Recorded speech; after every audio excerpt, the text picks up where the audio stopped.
This is your lucky day, Maggie. We've got 24 SP-16s in storage. Will this be a pickup or a delivery? I won't be able to spare any of our tugs for another hour or so.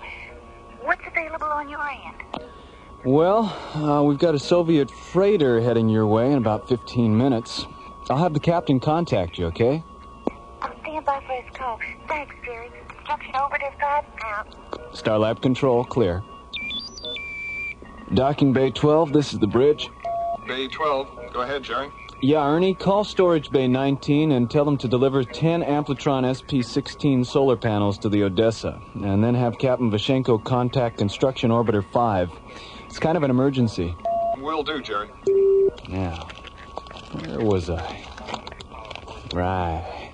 Sensory overload. Oh, yeah. Wow, look at... Oops. Hi, Jerry. Hi, Mara. You heard from John and Buddy? Yeah, about 20 minutes ago.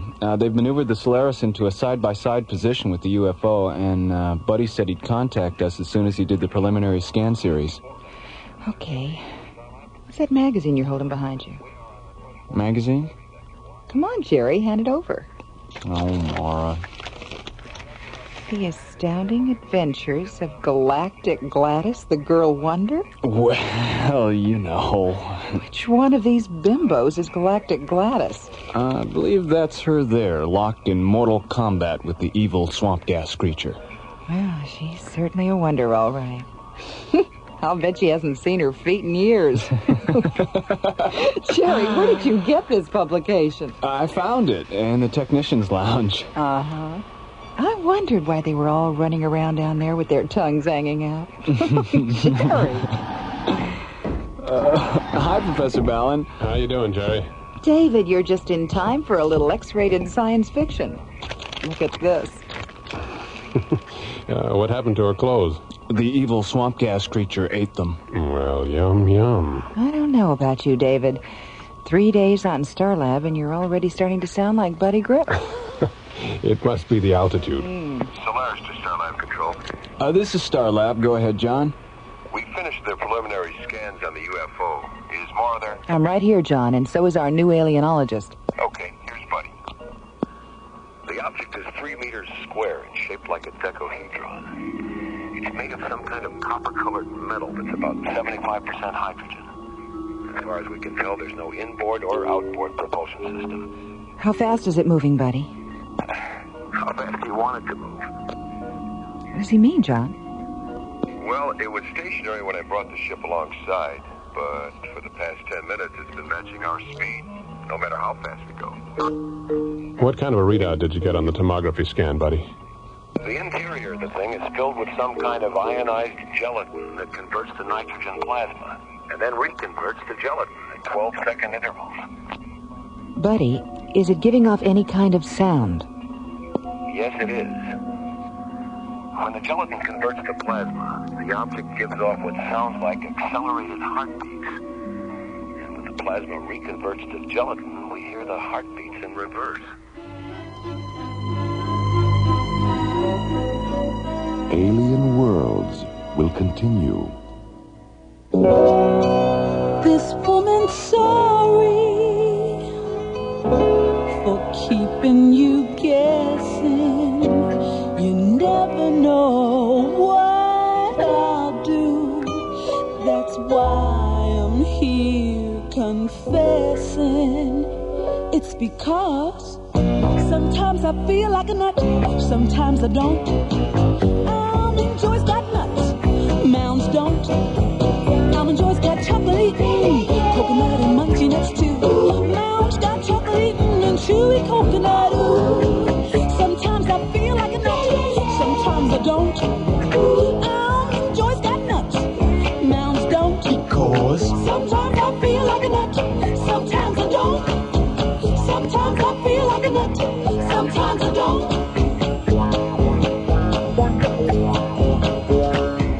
Sometimes I feel like a nut, sometimes I don't.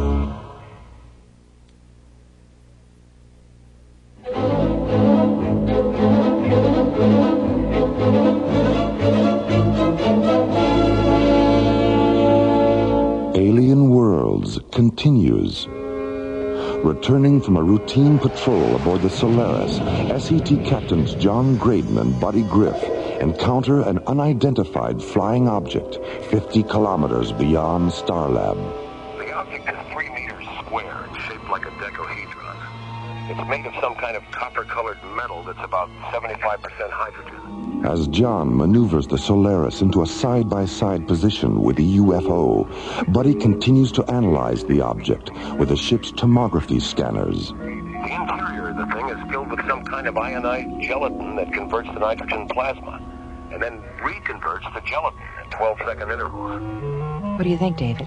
I think we better see about getting that thing into one of the isolated laboratory pods. Buddy, shoot a magnetic grappler over and see if you can bring it in. We already tried that, Maura. The grappler pad won't stick. The object is anti-magnetic. How about if you go EVA and try to push it into the Solaris' cargo bay? Hold on just a moment, please. I don't think that'll be necessary. From the way it's been matching our speed, I think it'll follow us in. All right, give it a try. If it works, get the object as close as you can to the outboard airlock of ISOLAB 9.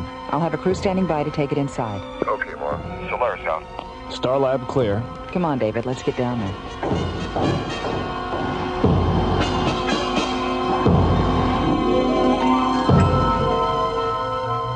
15 minutes later, the Solaris maneuvers the object into a position 2 meters away from ISOLAB 9's outboard airlock. Then, as John guides the Solaris into a nearby docking bay, the lab's airlock opens, and a crew of technicians in yellow pressure suits and tinted glass helmets take the alien decahedron inside. 10 minutes later, the object rests on a slowly rotating observation pad in the center of the lab's brightly lit quarantine chamber. It's remarkably beautiful, isn't it? Frightens me. Why? The way it looks. The color and size, texture. All those desperately perfect angles constantly repeating themselves. Its physical aspects are so familiar we can call them by name in a language we all understand. And yet we don't know what it calls itself or what it might be calling us. You feel whatever is inside is alive? Don't you? Yes. Well, at least our scientific selves are still in sync. Maura, please. Not now. Oh, look who's here. Gang. Hi, fellas. Well, I'm glad to see it hasn't blown up yet. Come on, Skip. Let's go inside for a close-up. Yeah, okay. I think you better stay on this side of the glass for a while. The object's still being scanned. If you go in there now, your body impulses will be included in the scanner data. Maybe we should go in anyway, just to blow their minds up in data processing. Yeah, I can hear Professor Clark now. I say, Ramsey, have you seen this printout? Graydon and Griff are trapped inside that alien gizmo. Really? How do you know it's them? Elementary, my dear Ramsey. The tall one's thumbing his nose, and the short one thinks it's funny. Maura? David? Not even a smile? What's with you two? We've got a lot on our minds, John. Yeah, I see. Well, okay. Come on, Skip. Let's go have dinner. Yeah, right. We'll see you guys. See you later. It's time we had a talk, David. Let's go up to my quarters.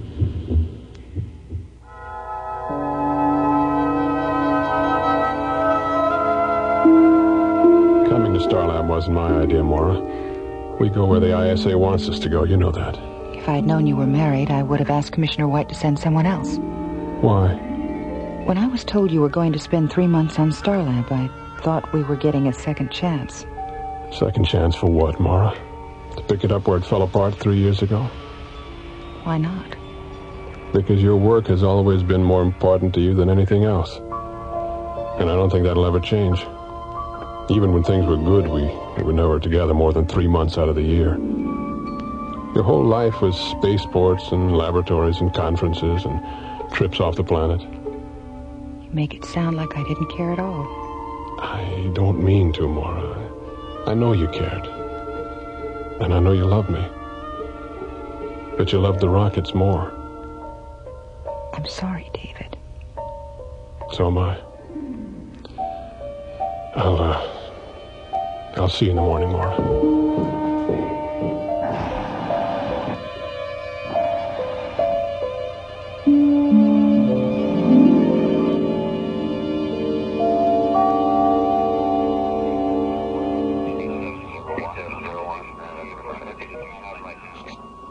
Okay, Lunar Shuttle 10, I have you on the screen. Your docking orbit insertion coordinates are 509er at subvector 70 Alpha. 509er at 70 Alpha. Roger, Starlab. Lunar Shuttle 10, out. Starlab control, clear. Morning, Mara. Jerry, have you seen David? Not since yesterday afternoon. Morning, everyone. Good morning. Have either of you seen David? Yeah, we saw him after dinner last night when we went down to have another look at the UFO. He was in the ISOLAB with it. Maybe he's still there. I checked the ISOLAB 20 minutes ago. Well, maybe you missed him. Let's get on and take another look.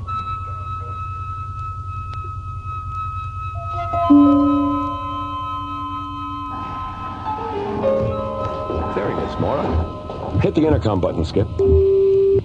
David, can you come out for a minute? There's no need to be frightened, Mara.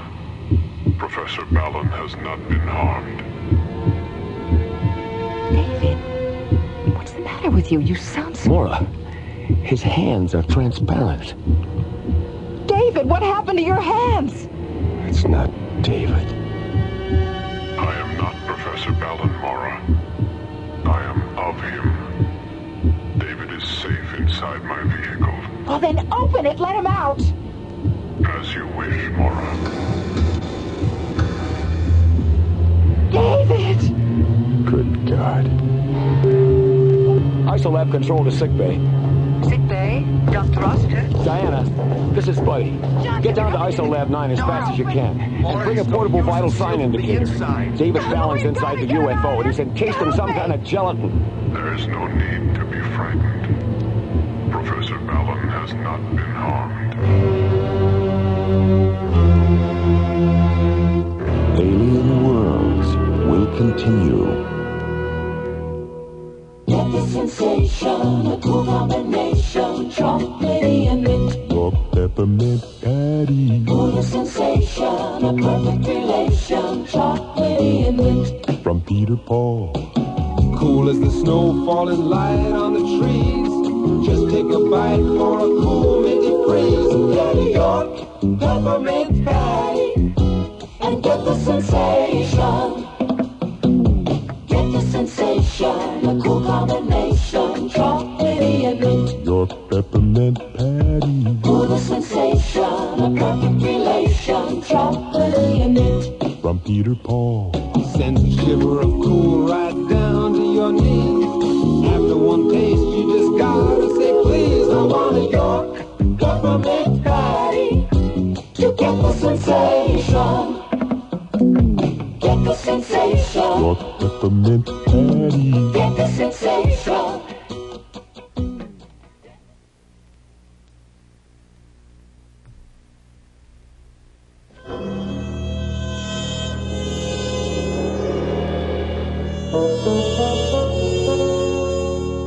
Alien Worlds continues.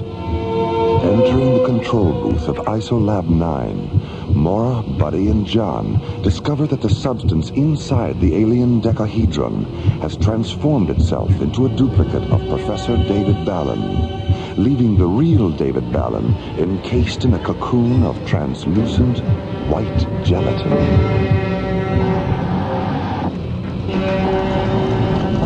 Diana, hurry!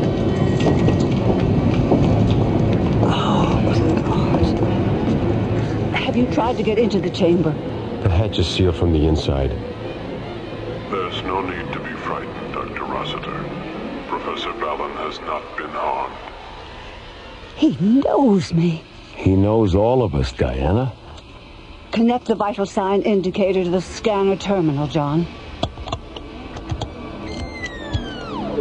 Oh, he's all right.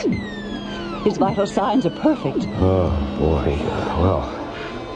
If you will be patient, the seed placenta will soon evaporate, and David will be released. Soon? How long is soon?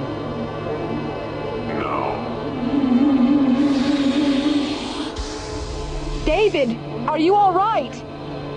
I think so, yes. I suggest you leave the chamber now, David. The placenta residue will soon convert to a toxin.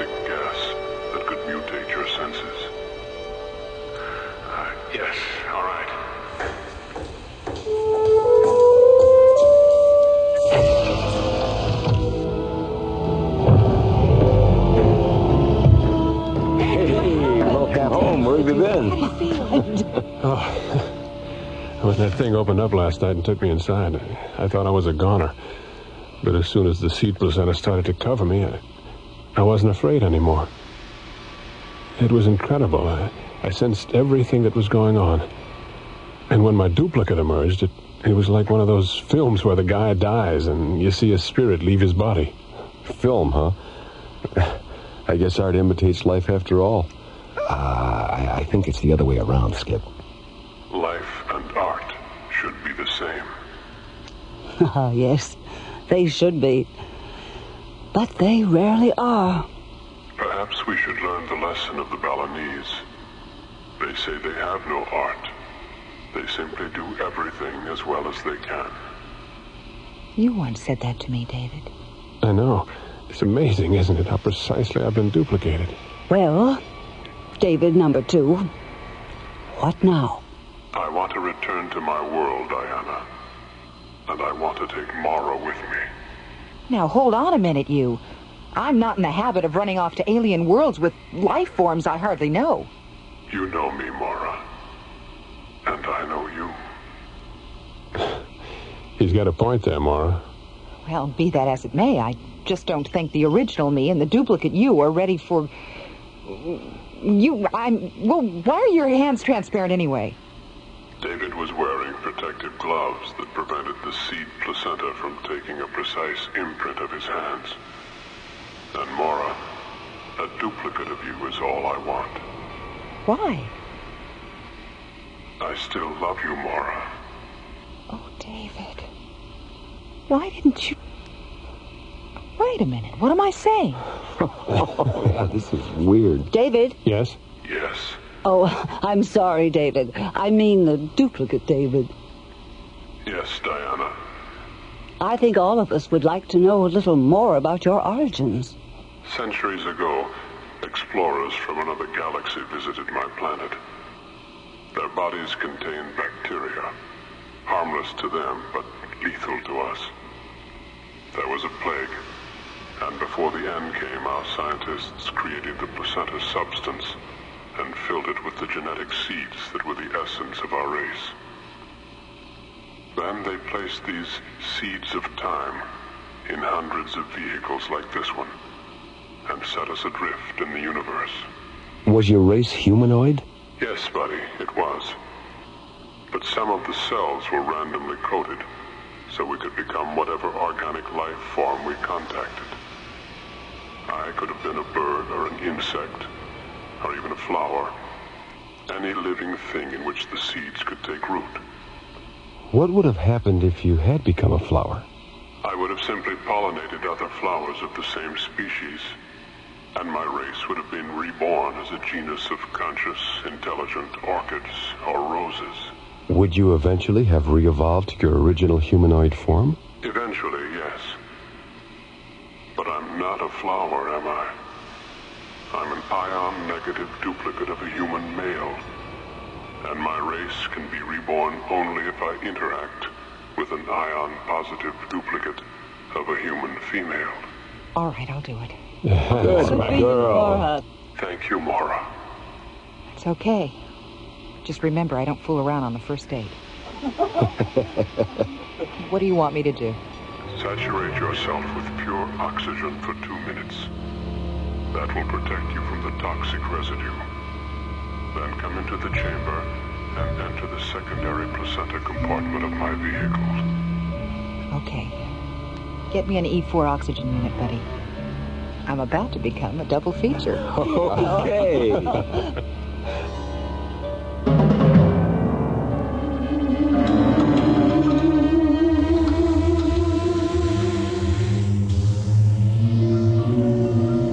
How do you feel, Mara?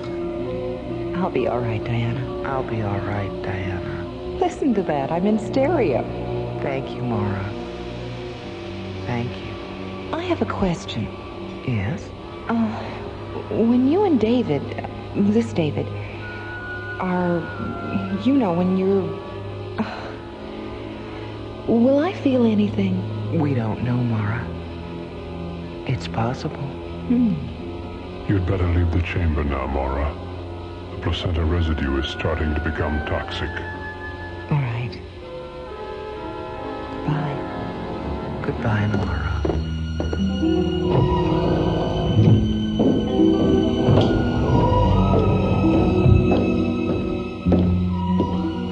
Did you arrange for a ship, John? There's a long-range shuttle waiting for them just outside the airlock. Mara, you'll be able to fly the shuttle, won't you? Yes. I love the rockets as much as you do now. Goodbye. Goodbye. Well, so long, you two. Hey, Mara. Good luck.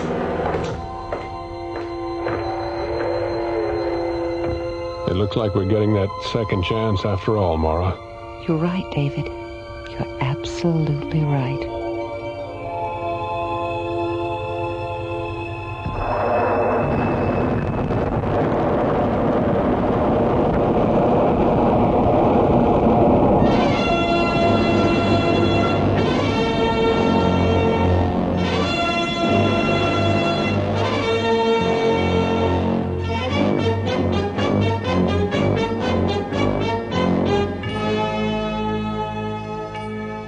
The Seeds of Time was written by Ron Thompson and starred Linda Gary, Chuck Olson, Bruce Philip Miller, and Corey Burton, with special guest stars Pete Renaday and Francis Bay. Associate producer Ron Thompson. Music director Tom Rounds. Engineer Stu Jacobs. Technical consultant Peter Sky. Assistant to the producer Jim Cook. Alien Worlds was created, produced, and directed by Lee Hansen and is distributed by Watermark Incorporated. And so, until next week, this is Roger Dressler, inviting you to join us for our next adventure, The Madonnas of Zanzibar Alpha, from the elsewhere and elsewhen of Alien Worlds. Peter Paul and Cadbury Chocolate Bars hope you have enjoyed Alien Worlds.